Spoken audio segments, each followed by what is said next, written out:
Assalamualaikum nggih. Waalaikumsalam. Iki mandeg dhisik. Lakone kok dibajutke. Nggih soalnya ya siji wayangan, loro bergembira. Terus kemudian ngunduh para tim-tim relawan. Juga hari ini adalah kampanye. Oh ngono.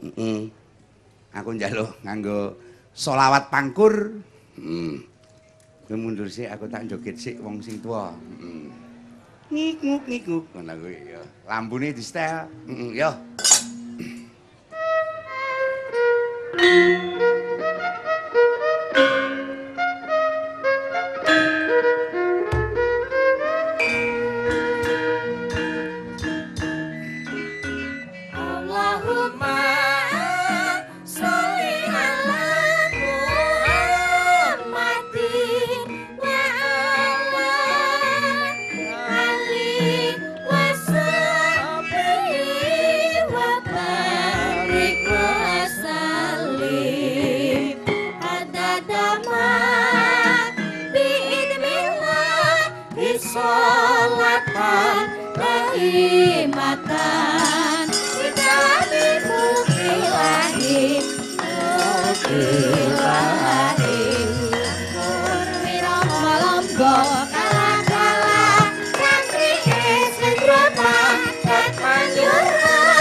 Solawatan.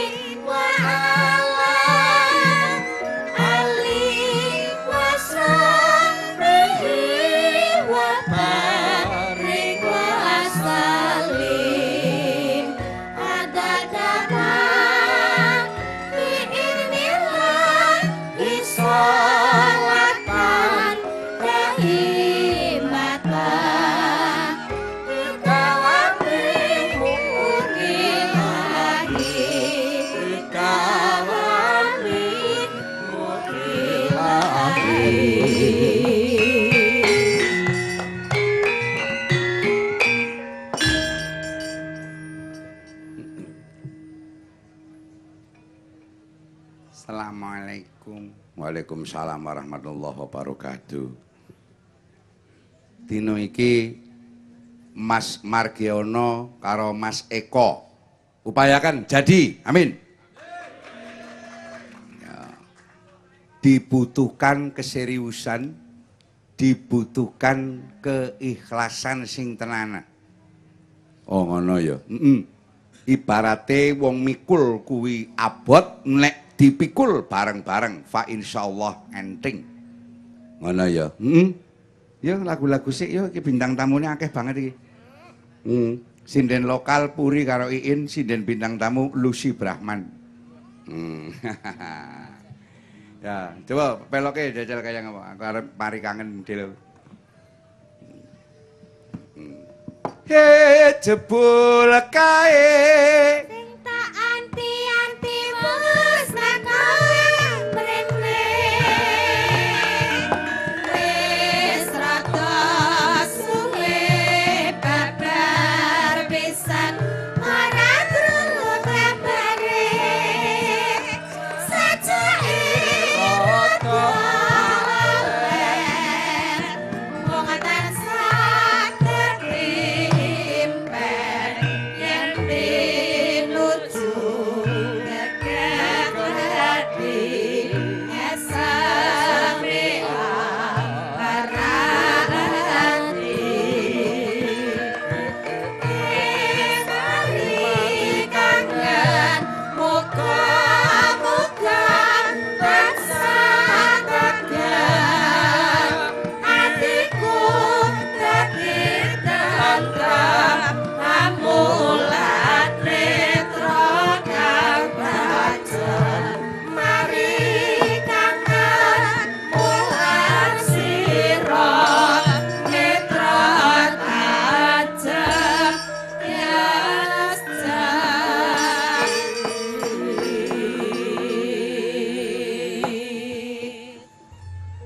alam Nusantara lagi akeh bencana. Ya Allah wis paring karepe bencana piye? Soale apa kerusakane daratan lan lautan kuwi akibat ulahe sapa, Cok?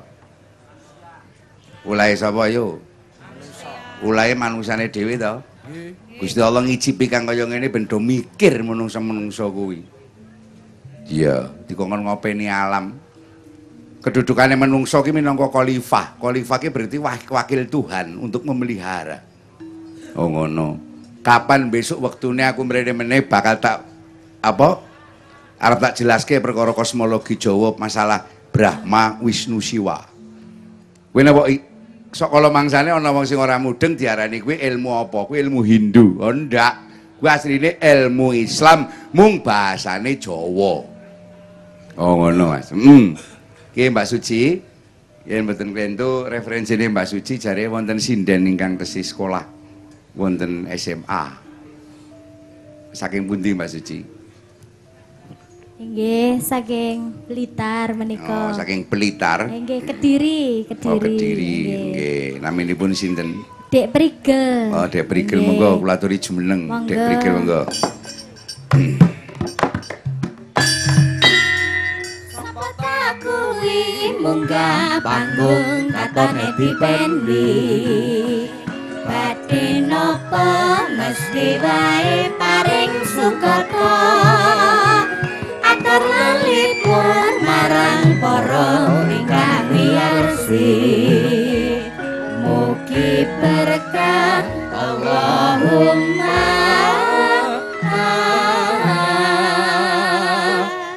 amin. Assalamualaikum. Waalaikumsalam, Abah. Aku nembe kenal kok ngundang Abah iki. Lah pripun? Nggih. Weh lah dalah. Yakin durung SMS blas aku. Ora ngerti nomere Gung tenan. Asma sinten? Kula Prigel. Asli namanya Prigel. Prigel. Prigel Pangayu Anjarwening. Wah, dalah nggih wonten tunggalane nggih. Kelas pinten? Kelas 11. 11 berarti SMA nggih. Nggih. Kelas pinten? Kelas Guru? 2. 2 SMA. Nggih. Umuripun? 17. Sampun M napa dereng? Nggih sampun to, Pak? Nggih, wong ming takon kok. Ayo. Sampun. Berarti nek wis M berarti kebutuhannya kan naik nggih. Nggih. Nggih, kebutuhan nggo tumbas softtek niku nggih meningkat. Mboten usah kaget lho niku barang sing sehari-hari sampean jumpai setiap bulan to. Nggih. Nggih, dipun iyaini mawon. Nggo matur nuwun. Jenengan terus favorit kali Satria Laras nggih. Nggih, leres. Alhamdulillah. Kula fan panjenengan lho, Bah. Dalam Fan panjenengan. pripun? Fan panjenengan. Fan niku napa? Fan mungkin nggih. Nggih, fan panjenengan. Mboten ngangge basa Jawa mawon, tegese pripun jenengan? Penggemar. Ah, penggemar. Nggih, penggemar panjenengan. Apapun perbuatanku kau pasti senang dan kau pasti senang. Nggih. Masuk. Masuk. Cobi dipun sugataken menapa lagu sing jenengan paling seneng, paling saged ning krawitan yo iso. Ngoten lho, napa? Nggih, diaturaken Wilujeng Dalu katur Bapak SBY, Bapak Eko, ugi Bapak Margiono nggih. Pak Dekarwo. Wilujeng Dalu, wilujeng midhangetaken. Pak Eko, ugi Pak Margiono semoga sukses. Sampeyan nggih nate nderek Pak Eko nek ndalang. Nggih, nate. Le bayar sinden piye Pak Eko?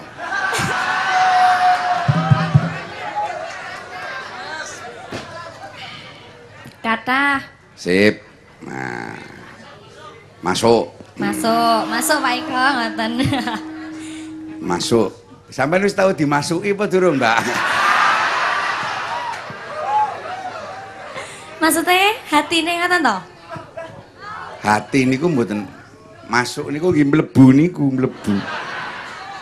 Nggih, masuk sing pripun niku? Lah nggih masuk segala masuk lah. Makanan? Ya, gitu, masuk. Nggih dimasuki makanan niku nggih. Ning nek makanan niku nek mlebu enak, nek metu kan mboten enak dadine utah-utahan. Nek Mas Eko niku mlebu enak, metu yo enak. Dadi leboke meneh ngoten niku lho niku Mas Eko niku. Masuk ngene niku. Biasanya masuk niku ke dalam nggih. Nggih. Nggih, tapi ono lho nek sampean besok dadi penganten, kuwi ono. Mas, ben cepet liwat anak. Keluarkan di dalam ya, Mas. Ditokke kok nang jero lho kuwi lho. Aneh nggih. Nggih aneh. Ngerti mboten jenengan? Ngertos. Ah, ngerti. Nggih ngertos to. Oh, iya berarti ya wis. Wong bocah saiki wis pengalaman nggih jenengan nggih. Kan pelajaran niku nggih. Pelajaran apa? Nggih. Biologi nggih. Nggih. Nggih, barang siapa. Reproduksi niku. Reproduksi betul. Tatkalane sperma masuk ke indung telur nggih. Akan membuahkan terus kemudian pregnant ngaten niku. Tapi sing jenenge wong ilmu niku kudu ora kudu praktek dulu mboten nggih. Nggih. Kangge pengetahuan rumiyin prakteknya besok. Terutama ilmu biologi wau nggih. Nggih. Ilmu masalah masuk permasukan niku wau. Nek jenengan mun nanti dimasukin apa tadi? Makanan niku wau lho. Oh, makanan. Nggih. Nek makanan niku kelebon nggih mawon. Nggih, kangge sami mawon to, Bah? Mboten beda. Mlebu karo kelebon niku beda. Oh, ngoten nggih. Nggih. Berarti kula bendina kelebon. Nek kelebon niku mentok, Mbak. Nanti mepet kan tekan bongkot niku kelebon. Dadi nek nama niku mlebu mawon, mlebu. Mlebu makanan. Nggih. Nggih. Bagus. Suwun syukur. Nderek ajar nggih, Bah? Ajar kok nampa duit ngawur. Berarti napa? Ya wis pokoknya sambil belajar sambil cari uang. Oh, nggih. Kula nggih seneng banget, Mbak. Jenengan purun ngabdi dadi sinden kaya ngeten iki, menghindari perbuatan-perbuatan yang tercela yang dilakukan oleh orang-orang secantik Anda. Itu biasanya kuwi nyepelekke marang pegawai liyane, aku ayu kok. Payu kok aku ngoten niku sampun ngantos nggih, Mbak nggih. Nggih. Jenengan niku dipun paringi kali Gusti Allah naminipun jimat. Jimat menika barang siji kudu dirumat. Nggih. Aja dikekno selain dengan suamimu gitu ya. Niku uji coba karo Pak Ndus ora apa-apa niku uji coba. Tegese ilmune ngoten nggih, Pak nggih. Nggih. Nggih, aja sing ora-ora to, Mbak. Aku nyawang bocah kok ayu kaya kowe iki sok kula mangsane imanku kuat, Mbak. Tapi Imrone lho sing kula mangsane ora kuat. nggih kedah kiat kula niki pranggih pripun nggih putra. Mosok nggih jenengan mentolo.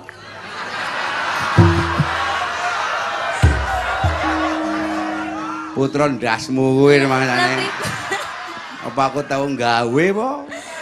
Lah pripun? Ketemu wis kaya ngono, Cik. Nah, ya Allah.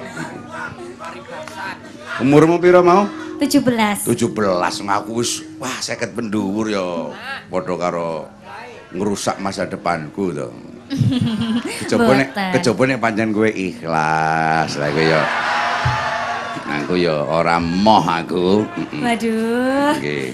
Niki umpama kok nggih, Pak nggih. Nggih. Monggo, monggo, monggo. Pangkur Semarangan mawon. Pelok nggih. Nggih, Napa Slendro? belok. Nah, suaramu sing apik. Ben sesuk tak bayar ora kalah karo Dalang Eko. Jenengan mau matur Mas Eko banyak. Nah, aku mentok. Ya. Mingkar mingkur. Mingkar mingkuring ang koro.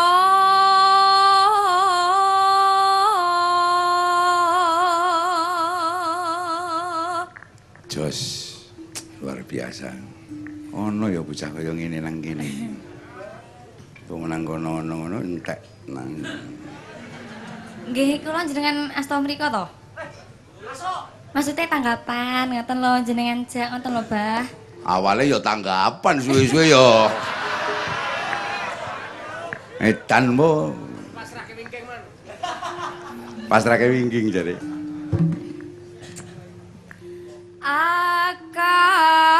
Akarono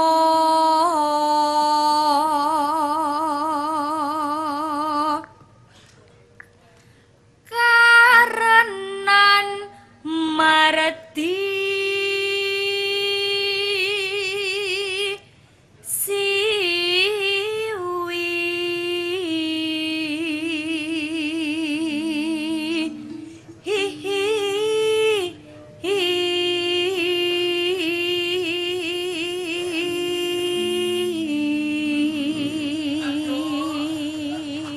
Luar biasa. Matur nuwun, belajar. Muga-muga jenengan menjang angsal jodoh ingkang sae nggih, Mbak. Amin. Soale biasane sing wis-wis ki sinden sampe apik koyo sampean nasibe akeh-akeh elek niku ya. Lho, mpun ngoten to, Bah? Biasane. Oh. Mulane kamu jadi pembaruan bahwa kamu Nggih. menjadikan jadi istri yang selekah. Amin. Carane jadi istri sing solehah kuwi milih garwa kuwi aja seumuran karo kowe. Lah pripun? Berarti lebih tua ngoten nggih? Luwih utama sing luwih tuwa niku. Ideal niku berapa tahun nggih selisih, Bah? Ideal kuwi enggak masalah tahun dan tidaknya. Jadi kamu bagaimana caranya kamu bersandar di dada seorang pria kamu merasa nyaman? Aduh. Iya. Lemes. Jadi siapakah yang bisa tahu tentang hatimu? Siapa yang bisa untuk kemudian mewadahi apa yang menjadi aspirasimu dan apa yang menjadi isi hatimu? Itulah suami yang baik. Milio sing rada tuwa kere.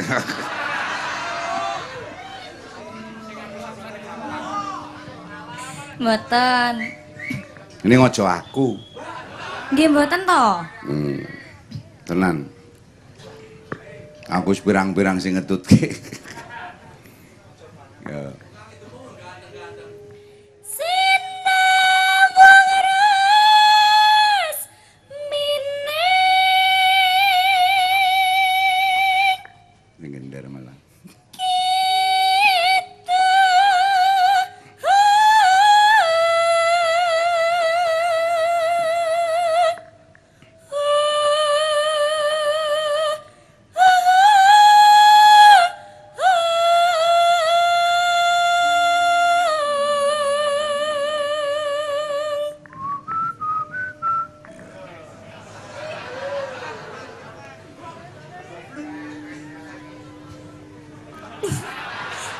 kula, Bah. Isin pripun? Jenengan ngadep mriki kula isin. Tak sun sik kene. Sun niku napa cium nggih? Sun. Ngawure ora umum. Bocah ya, arang bocah umur mudeng. Engko tak ajari lah.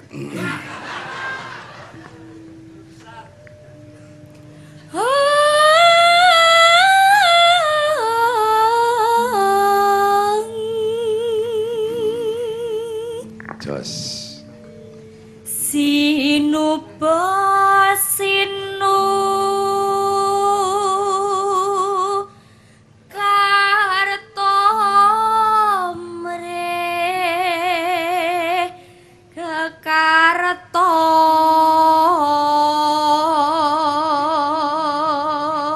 Karto kidule dhewe kaya. Karto. Kang tumrap ning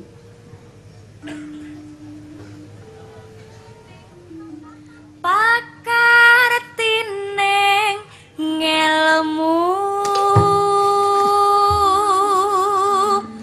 luhung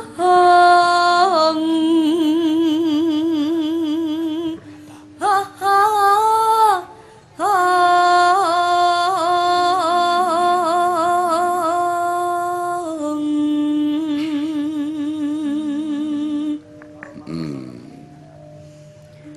kang tumrap ning tanah Jawa ho ho ho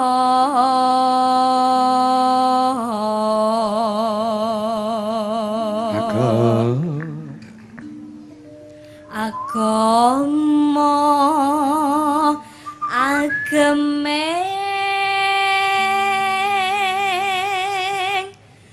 aji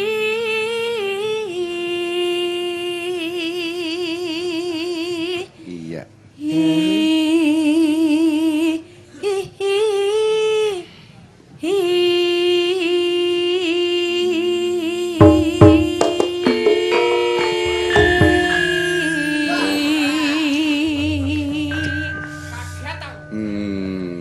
Wis pokoke dijaga diri sintenan ya nggih, nggih. Nggih.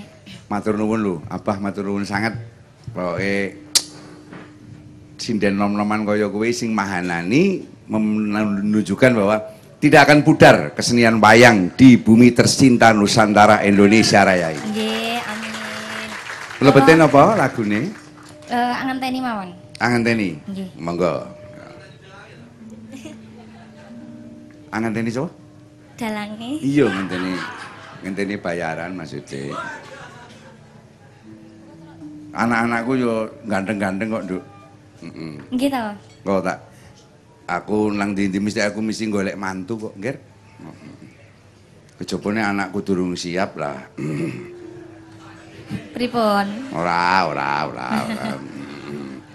Aja dianggap guyon lho, ya. Lho berarti nggih saestu niku. Apa? Nggih niku wau kula Terus paham. pokoknya aku Pak. ki dasare sing penting padha ikhlase. Oh, ngoten. Wong karang aku wis tuwa, eman-eman. Wis tuwa kaya aku ki yo pol-pol entuke yo mak lampir kaya ngono kuwi. Ya nggih ya. Ayo yuk. Apa mau judulnya apa mau ngenteni? Oh, ngimpi. Oh ngimpi. Nggih. Mboten Mbak Wa napa?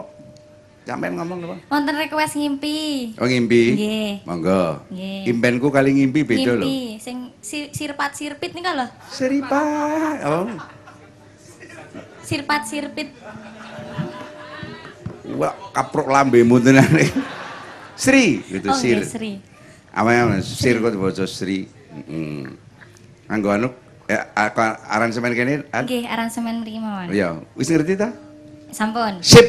Tepuk tangan untuk Mbak siapa jenengmu? Prigel. Mbak Prigel kira anu tuh kayak barang-barang sing arep ning pesawat ana tulisane Prigel ngono kuwi. Mudah pecah belah. Barang pecah belah kuwi Prigel. Apik tenan. Aku duweni adi jenenge Limbat. Demen sing ngarani bapakku, kowe dadi tukang sulap kae, adikku kae. Kowe Oh, gitu. kowe marepe kono ya. Oh, Limbat. nggih. Yo, duduk.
Background keluargamu kok, Nger.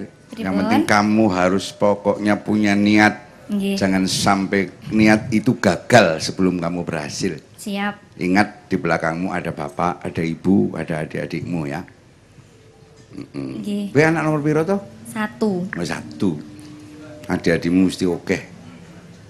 Ojo terus kemudian krigel terus wong wedok sing sengsara terus engko dicecamah karo wanita sing irung belang.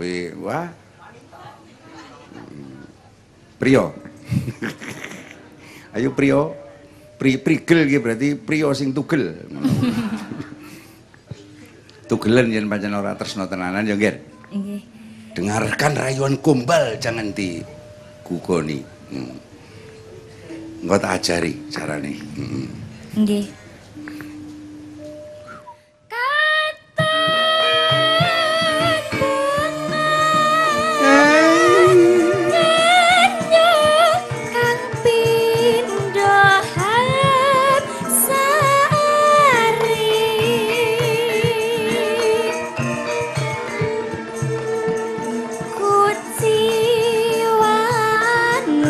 Repeat once again. One more. Kabeh mau among ngimpi.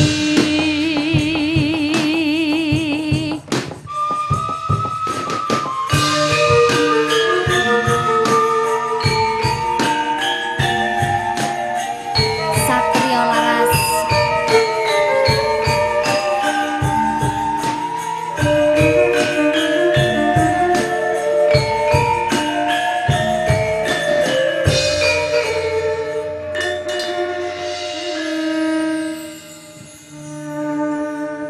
Once again.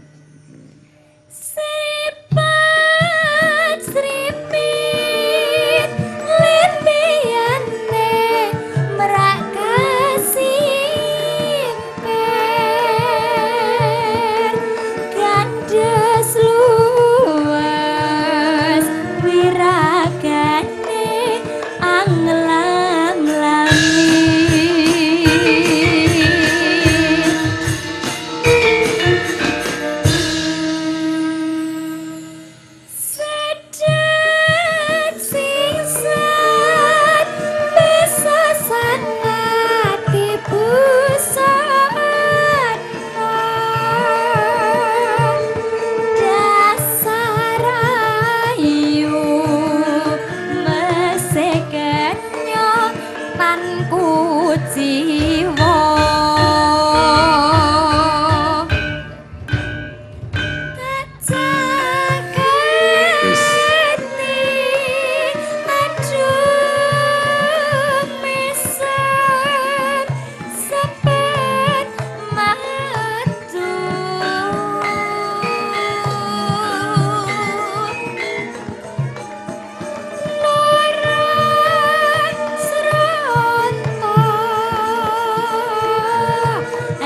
gandeng malah gumuyu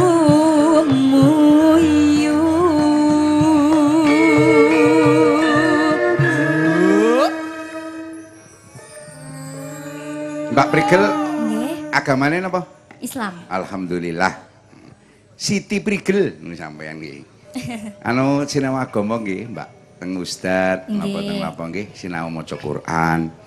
Sebab zaman saiki niku ilmu pengetahuan niku laju pesat nanging akhlak utawa kelakuan kuwi medun gratis. Eman-eman wong cerdas kaya jenengan akhlake bobrok. Mari kita jaga akhlak itu dengan agama. Dan kebudayaan adalah merupakan daripada pelemas dari agama itu sendiri. Ngaten nggih, Mbak nggih? Nggih. Nggih saestu. Ngaos mboten ngaji mboten? Nggih, sok-sok. Sok-sok ngaji, sok-sok mboten. Nggih mosok kok ngaji terus. Lah, nggih. Sasamunipun surat Ikhlas surat napa nggih? Al-Fatihah. Ya wis dianggap bener. Al-Fatihah. Mboten no sawise Ikhlas nggih nika napa tabat yada habilah habi wa tabat niku. Ning sampean jawab Al-Fatihah nggih mboten napa-napa wong tahlil niku sawise kulhu nggih Fatihah mboten napa-napa. Pokoke bener lah ngoten niku nggih. Wong nek ayu ki apa-apa kleruwe bener ngoten niku. Masuk. Masuk. Eko masuk. Yes.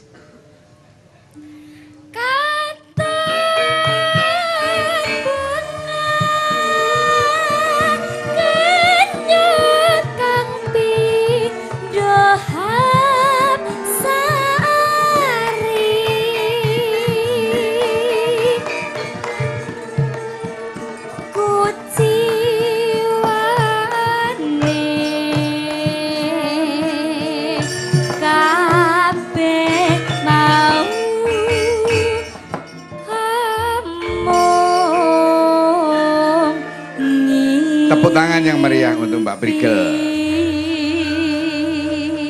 Sembah nuwun. Matur sembah nuwun, Pak. Nggih. Wis pokoke eling-eling, Mbak.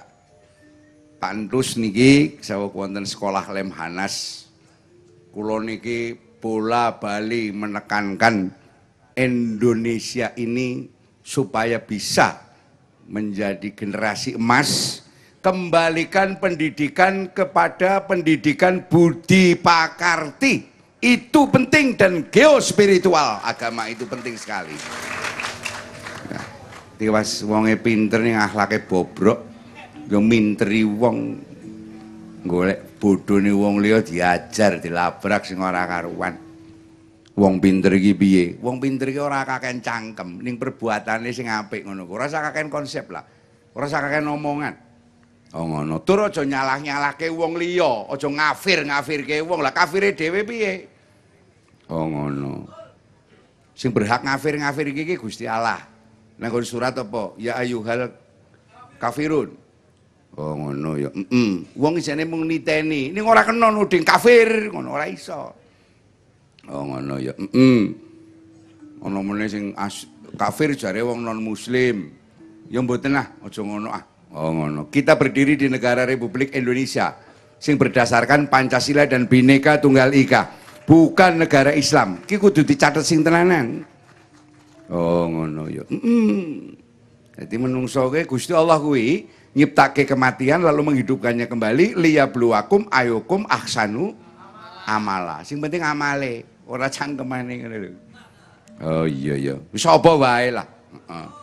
Wong sing jenenge sing bisa nganter menyang swarga ki dudu subjubahe, dudu pecine, dudu apa-apane. Wong sembayang nganggo sarung ya kena iketan blangkonan ya ora apa-apa, sing penting menutup aurat. Oh ngono. Iya. Nek putih-putih kaya Rasulullah luwih utama. Ning atine sing nganggo putih-putih ya kudu putih tenanan. Oh, ngono. Aja. Celeng dijubahi ngono. Ngono, ya numbluk-numbluk wong. Ngono. Mudah-mudahan Islam, Kristen, Hindu, Buddha berdampingan di negara Republik Indonesia ini untuk mewujudkan kesejahteraan masyarakat, keadilan sosial bagi seluruh rakyat Indonesia.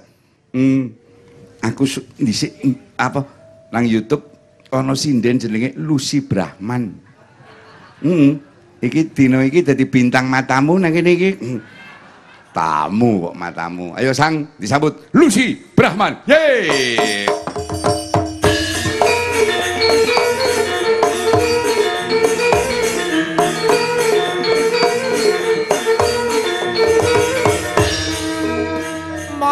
Monggo Mbak Lucy Brahman katuran minggah wonten ing panggung paring panglipur para pamirsa mugi berkah Allahumma amin.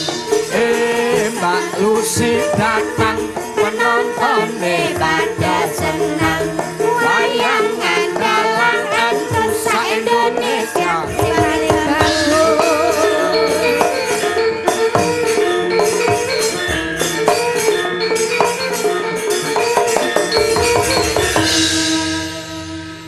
Assalamualaikum warahmatullahi wabarakatuh, Mbak Lucy. Waalaikumsalam warahmatullahi wabarakatuh, Mas Entus. Nggih, lah undange Mas iki rada tuwek dadi tangaku Mas. Nggih. Pripun kabare? Kabare sae Mas Entus, panjenengan sehat toh? Sehat. Nggih, kok radi alit sekedhik? Kula niki saniki kandungan waduk kula niku mun menyempit dadi mangan niku mung 3 sendok mampun wareg, Mbak. Oh, Mun nek tuwa, soalnya mun tuwa. Dan saya diet ketat supaya walah nek mboten riyen niku mangkat nyambut gawe ndalang ngoten niku saka Sanggar. Saniki mangkat nyambut gawe bar kantor lunga mumet tenan. Saya nggih. Yo jane yo ora patik saya. Abdi negara dan abdi budaya ngaten nggih, Mas. Yo abdi bojo barang kowe. Tapi jenengan saya yuswa tambah aurane, Pak. Pancen aku aurate apik kok. Ta Mas, aura lho. Niki pasuryane panjenengan lho, tambah muda. Niku resepe napa, Mas Entus? Yo badokane nom-nom kuwi Mas. Enggak. Bangsane godhong nom. Pripun? Terus sate nenggonku. Ya batibul bawa 3 bulan. Kapan-kapan panjenengan tindak teng Tegal kula suguhi sate nggih. Oh, ngaten sate napa? Sate Tegal Pak Jokowi mau riyen dahar mriku senengen kok. Oh, nggih. Sebab kambing di Tegal itu tidak mengandung kolesterol. Mau ngaten. Jadi kambing mengandung cempe. Oh iya. Nggih, leres-leres. Pak SBY meniku nggih karemanipun sate Tegal. Oh, jadi apa keistimewaannya sate Tegal itu, Pak? Saya tidak bisa ngomong kalau belum dicoba. Oh, jadi harus sama dicoba. Seperti ketika saya mengatakan pripun rasa kula njenengan. Lah kula mboten saged ngarani. Karena belum mencoba. Tapi dari aromanya saja saya sudah menganggap bahwa Mbak Lucy Brahman memang luar biasa. Wah, tapi jenengan lek ngendika mboten wani ngetne kula. Oh, ditantang. Nyuwun sewu lho, Mbak. Niki jenengan mau dirasani penonton tewingking. Oh. Ya apa kok gak miso-mesun terus. Jancuk parane. Lho, niki lho nyuwun sewu. Kula wau namung nyampekne unek-unek ya. Asu tenanan macane. Kene arep palus-alus cangkeme penonton iki lho, cuk. Lho, ngeten lho, Mbah. Teko kene ado-ado biasane terus miso gak miso-meso. Iki soalnya dicocoke karo laken bengi iki ngono. Lakon, Mbah, lakon. Sing bener iki laken goblok. Ngongkon bahasane apa? Ngongkon ngengken. Ngengken, takon? Taken. Lakon? Laken. Nek perkara misuh ngono. Gaglakanku bendina. Pun kula sampekne yo, Pak. Ayo, Bu. Kowe arep nembang apa, Bu? Niki, hah, napa?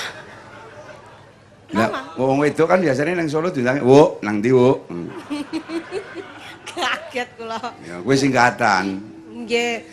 Selamat malam Bapak SBY, Pak Dekarwo, Mas Emil, Pak Eko, Pak Margiono beserta Ibu. Selamat malam mugi sedaya masyarakat Tulungagung ingkang kawula tresnani. Alhamdulillah.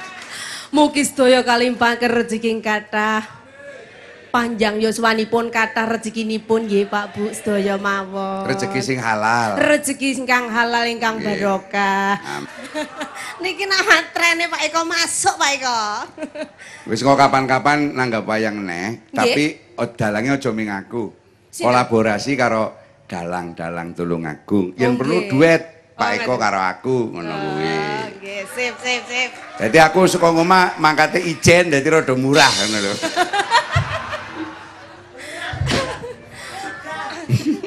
Aku disepatani karo kanca-kanca mburi jare udan deres. Oh, dadi lek panjenengan murah udan deres ngoten to? Nggih. Nggih. Tapi seniman niku susah ditebak nggih, Pak nggih. Susah ditebak. Kadang nek kali bolong nggih mboten saged ngarani. Nek jenengan pripun, Mbah? Kula. Nggih. Nggih tergantung wujud. Ini kaya jenengan ngoten nggih tetep kula nyang-nyangan ngoten niku. Oh, lah mboten Kalau kaya Mbak Prigel ngoten wae sak duweku. Nggih. Monggo nembang napa? Nggih. Unggulan panjenengan. Dalu niki pancen sengaja mboten wonten peluwake nggih dados. Pelawak. Nggih jenengan full. Kok peluwak. Napa nggih? Sing halus napa sing rame, Pak? Hah? Long dapuranmu ki halus ngopo sing rame.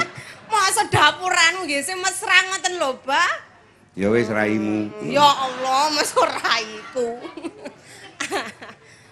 Nggih. Oh nggih, Banyuwangen mawon nggih. Nggih, sing rame. Apa judule apa? Napa mawon nggih? Gelang alit mawon.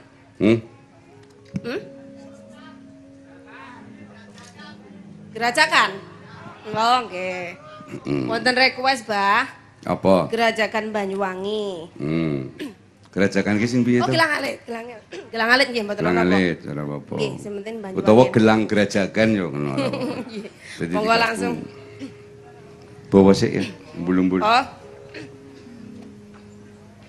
Iki ana fanatisme Mas Margiono karep joget iki. Oh. Nah, iki. Kiku.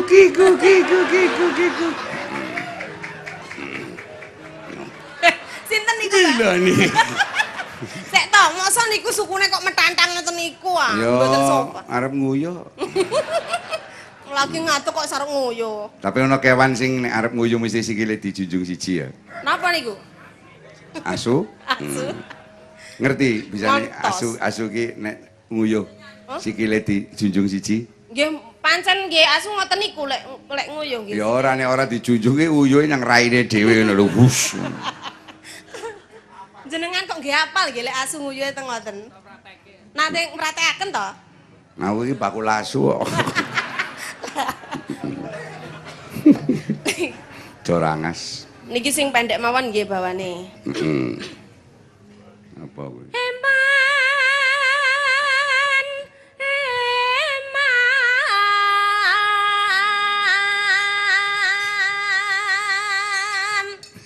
Pancene Banyuwangi ngono ya sirine. Nggih, niki nyekebek. Ayo kirik letak balung. Nggih. Niki kenangan kula kali kanca kula niki mak kula kentone dik percil sing nembe teng Hongkong. Kula kangen. Dadi kula bawa niki. Mugi-mugi enggal-enggal wangsul. Amin nggih, Pak. Wangsul mangke wangsul. Nggih, nanti akan ada amnesti, pengampunan lah. Nggih, Paling mugi-mugi yo nggih, nang kono Pak. ngamen kok. Nggih. Mula yo ngati-ati tenanan nek kowe ana undangan nang luar negeri, visane iki aja visa pariwisata. Visa nyambut gawe ngono lho. Ya. Wis ngarep ngundang kowe sapa? Mbok menawa diundang nang kono Saudi Arabia. Ten apa? Kula to? Wajar titis. Utawa Pak Dekarwo ki yo ngersake kowe. Ten pundi? Nggo gawe ganjel lumpur lapindo ya. Ya Allah jenengan kali kula kok sia-sia lho. Sia-sia ben ora ana sing doyan tak badhok dhewe wir. Omongane kok jur. Aku pancen jahat kok. Nggih, nggih, nggih. Wah, Pol. Pol. Tenan. Dalem. Jan ngendikan apa? Ora. Timbangane gremeng jenengan brolne lho mumpung pinanggih mboten bendina pinanggih kula Ya kok. durung wektune ora iso brol. Ya nunggu gerakanmu. Brol kuwi mau wanci kok. Lho, guyu Monggo, lho, monggo. ya to.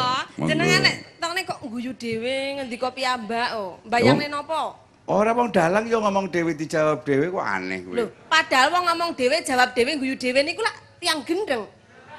Lah wong edan kok mau peloni? Oh iya. Aku edan sing luwih edan iki sapa sing nanggap. Loh, Lah wong edan kok ya ditanggap lho niku lho. Lho, nggih mboten. Wong edane golek sandang badhok kok lele. Justru sing nanggap niku bijaksana, mergakno wong edan-edan dilumpukno diwehi dhuwit. Ngono. Nggih. Ya wis kebijakan terhadap wong edan ya. Ora apa-apa. Rika Hangsan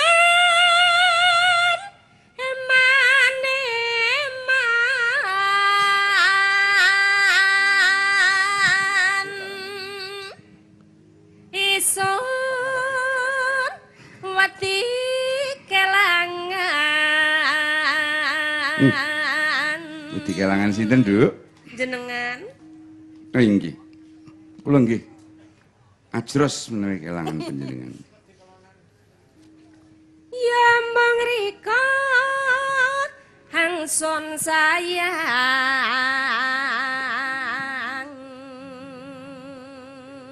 Among rika hangsun sayang angsun sayang. Nah, terus san malasi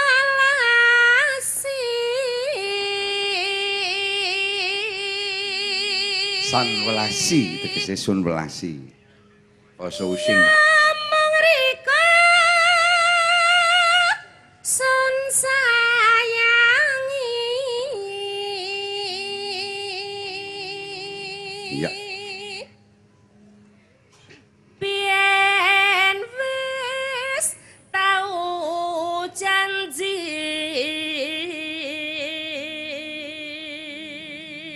Heeh. urip bareng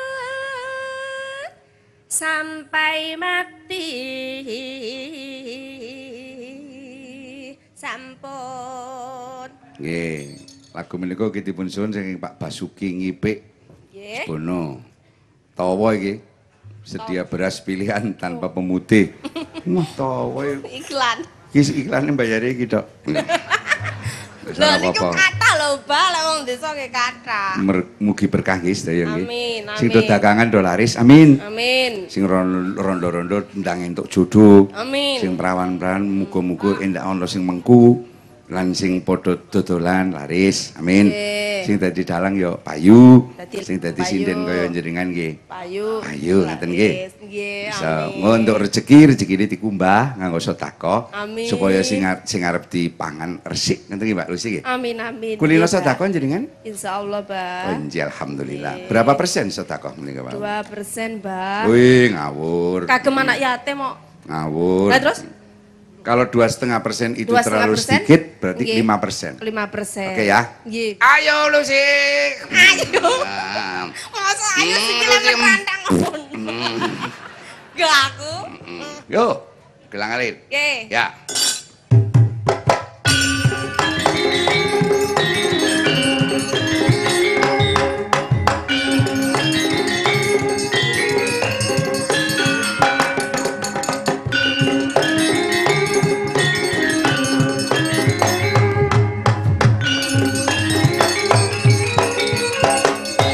Hey!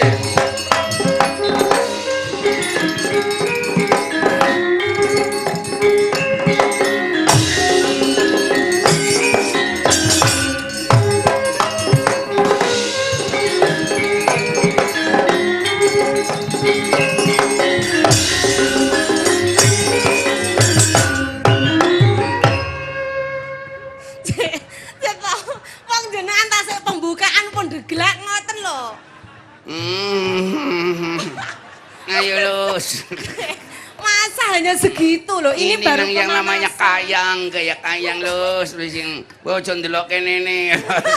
Ndelok kene ne Lus. Yo. Oh, sik pembukaan apa kados ngoten. Ayo Lus, aja kesuwen Lus. Sik ambekan. Selamat metu Lus. Gak aku. Wes kalakon samen lawase.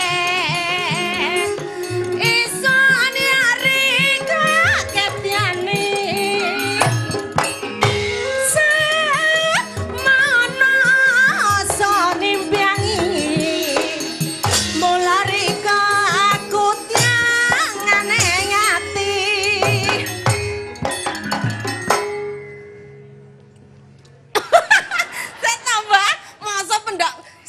Satu bait kok ya wis ndeglak neh. Dereng ngunjuk jamu ta? Oh, wis tuwa kaya ngene iki. Aku ngombe jamu sore ngaduk. Napa niku? Tombe sore bengine jengat. Jebulane keliru jamumu aku. Lah jamu kula napa? Napa ngerti jenengan jamu kula? Sari rapet. Dadi sing jawab kleru. Ora iso nguyu.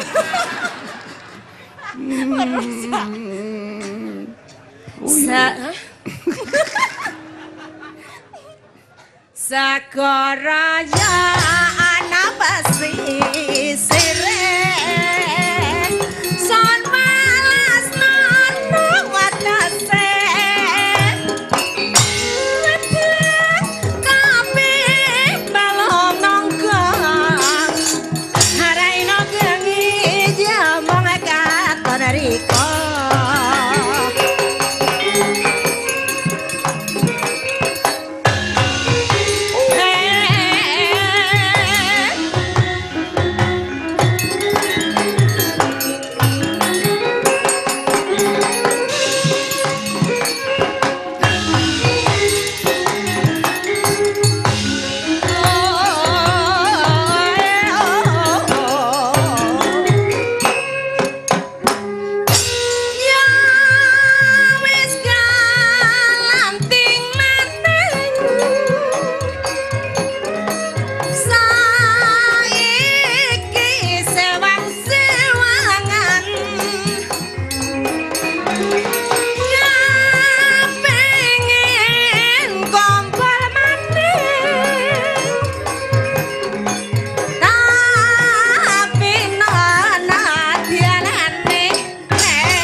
Wah, terima kasih Lus. Sami-sami, Mbah.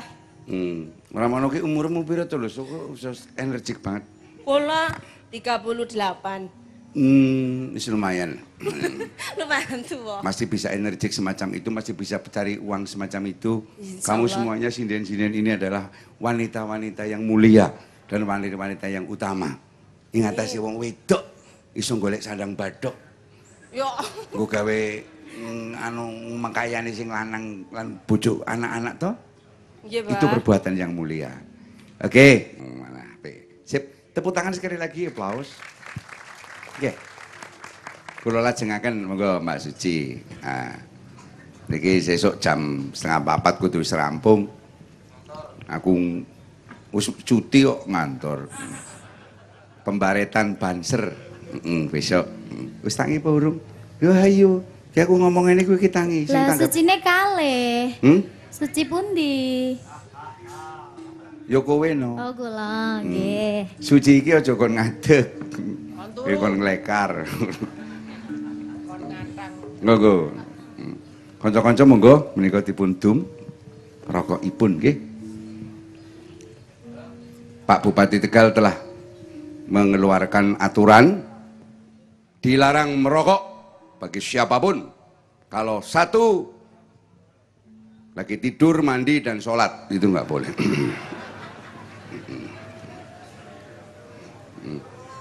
Nah pangakan setunggal pokok setunggal, jadi kan?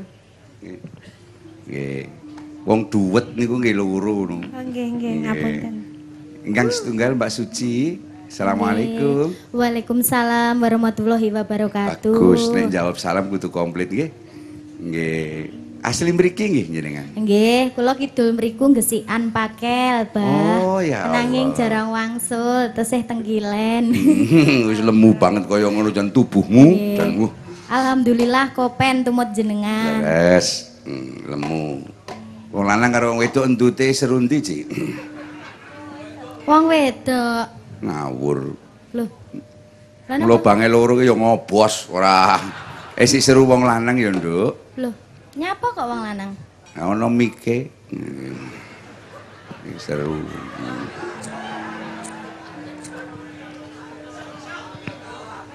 Ingkang saking Semarang sinten niki? Kula, Bah. Oh, Bu Nova nggih. Nggih. Jenenge umur-umurane tuwon ndi kowe karo si Suci? Kula Suci pinten? Kula niki 24. Nova? 26. Oh, kacek 2 tahun. Padake karo Lucy ya. Penak iki sing loro. Ning Lucy 38 rasane kaya 18 ya. Pripun mau kok ora wani ngelokne pas kula ngadeg ya. Mboten energik sangat jenengan. Saestu. Nggih. Mbak Lucy Dalem. jenengan ngertos? Nggih. Vokale jenengan sae niku mergane napa ngertos mboten? Mboten, Bah. Kula sing ngerti penyebabnya. Sebabnya napa, Bah? Waktu jenengan teng kandungane ibu sampean sering dikirimi mic kali bapak sampean gitu. Alah, jenengan lho kok ya gawe-gawe, napa ngertos? Yo ngerti wae. Terus modele piye mike kok? Yo tanpa kabel.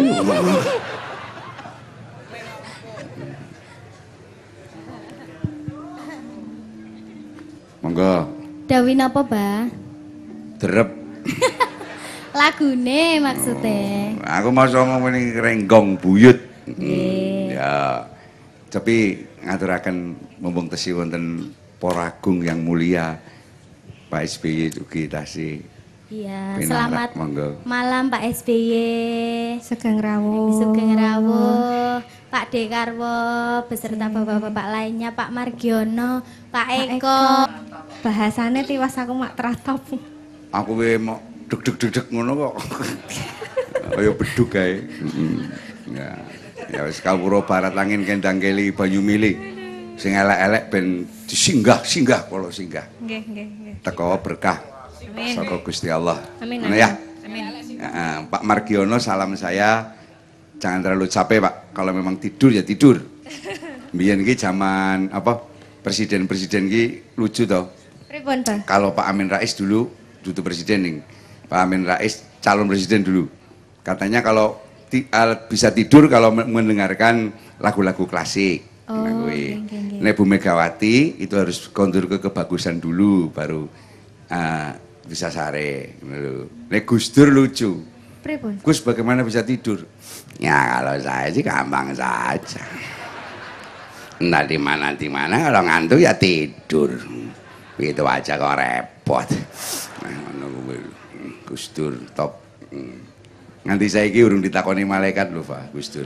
Lho kok saged ta? Lah jare wong NU jarene munine nek dikubur Nggih. 7 langkah sing padha taksiah jare malaikat teko. Nggih. Lah saiki kuburane Gus Dur kapan sepine ayo? Mboten nate sepi. Malaikate gojak-gajak arep entekani maneh sik akeh wong mundur meneh. Teko maneh akeh wong mundur meneh. Ngono kuwi. Sing akhire malaikat saking bingunge Gus Dur ora ditakoni mung ditimbali ning kantor sekretariat permalaikatan. Terus Gus Dur diparingi Sertifikat. ijazah husnul khotimah. Amin. Lah nek kowe bocah loro nek kowe kepengin yen mati ora ditakoni malaikat lu simbarang kowe. Gampang carane. Pripun? Carane pripun? Kowe nek mati aja dibuntel nganggo mori. Lan Buntelen nganggo godhong. Dadi nek malaikat takon, "Man ro buka kula senesu wong kula lontong malaikat." Ngono kuwi.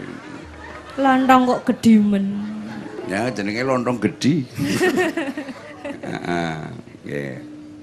Pun siap? Pun. Ya. Ya bagus. Pokoknya keleru nembang kok tendang 3 kali kowe. Kowe iwak-iwak apa ya kowe ya? Coba Ci. Nek Nova ki iwak apa, Ci? Oke, iwak apa? Anu, iwak tawes. Ono iwak tawes. Nek Suci iwak apa? Iwak paus. Biamu ki. Wo. Iwak paus. Dalange iwak apa? Hmm. Dalange iwak apa, Ci? Ya, tongkol. Yo, renggong buyut dados.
kebudayaan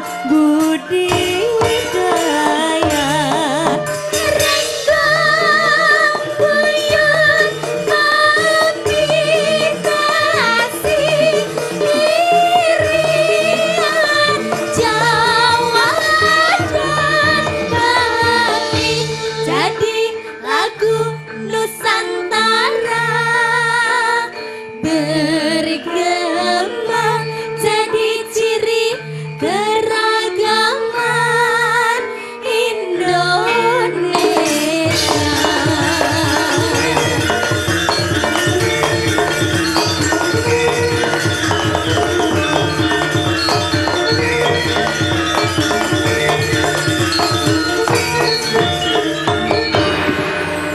Terima kasih, silakan duduk wanita-wanita mulia. Ya, sing paling pas pancen Pancasila gitu. Oh iya. Lah buktine negara-negara yang katanya berdasarkan negara Islam nyatane sijine Allahu Akbar, paten-patenan. Ngono ya. Sebab apa? Nanggon kono kuwi eneke mung pelajaran agama sing tafsire iki menurut awake dhewe tok. Pirang-pirang ya, biyen ku ono aliran Jabariyah, ono aliran Qadariyah. Iya. Apa to sababe kok bisa hidup berdampingan antara umat Islam, umat Nasrani, umat Hindu, umat Buddha, dan aliran kepercayaan di negara bangsa kita Indonesia bisa rukun damai nganti tekan ratusan tahun. Sebab di sini ada budaya, yaitu ada kebudayaan. Yang kebudayaan itu afiliasi ini ukuran ini kamanungsan, kamanusiaan. Oh iya. Tak simpulake nang dinti, nang YouTube, nang dinti wae, nang koran tak omongke tak kandha-kandhake saben pidatoku. Bahwa tidak ada sebuah agama pun yang tidak cerita tentang peradaban. Oh iya. Kanjeng Nabi Agung Muhammad SAW diturunkan, diperintah oleh Allah untuk apa? Merapikan kebudayaan-kebudayaan yang mirip kehewanan, kebinatangan. Mulane sila kedua adalah kemanusiaan yang adil dan beradab. Yen ora duweni peradaban berarti biadab. Biadab kuwi sak nduwuring kewan. Oh ngono. Hati-hati tenan lho saiki. Kowe tak kandhani yo, Nduk. Hati-hati tenan. Wong Islam sing nang Indonesia karo penduduk Indonesia yang Islam ki beda.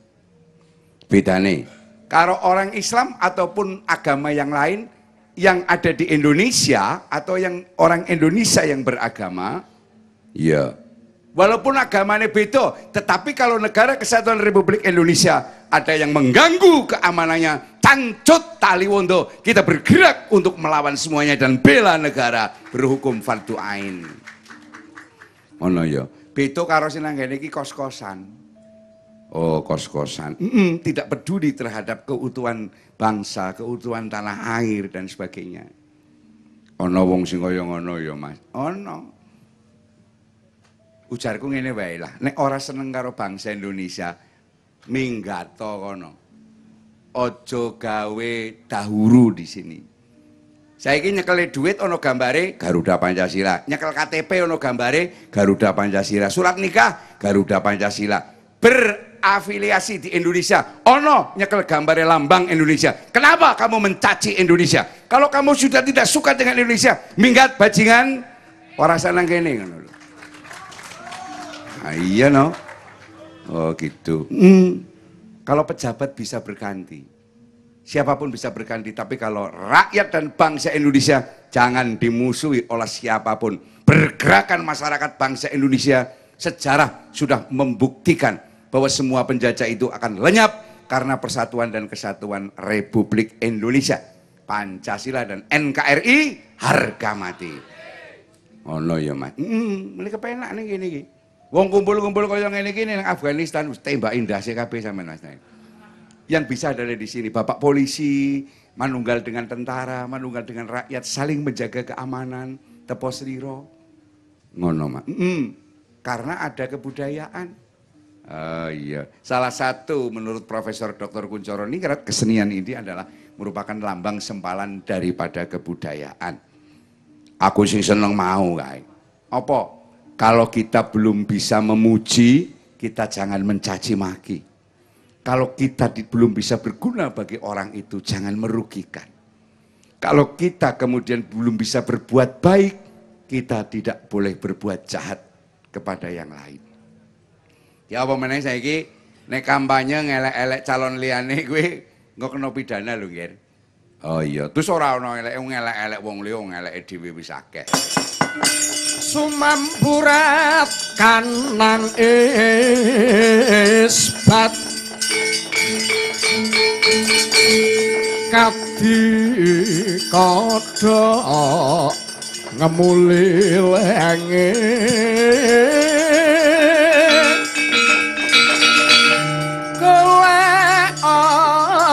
suso angin suso angin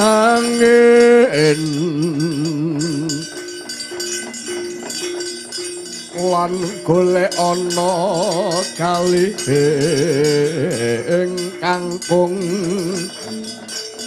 sumambura jagat raya sumambura jagat raya